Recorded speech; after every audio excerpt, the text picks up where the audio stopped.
Today is Friday. We are here again in Kasilip fishing area in Alaska. Look at the people here. There's a lot of people here to go fishing. See the people here.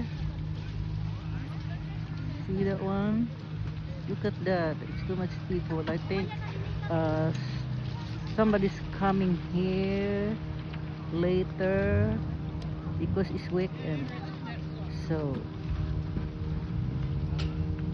right now it's not really busy, but so far, see, look at that. She catch a fish again. See the fish. Too much fishes here. Look at that. Too much people, guys. My friend is there. She got two salmon today. Look at that, the guy.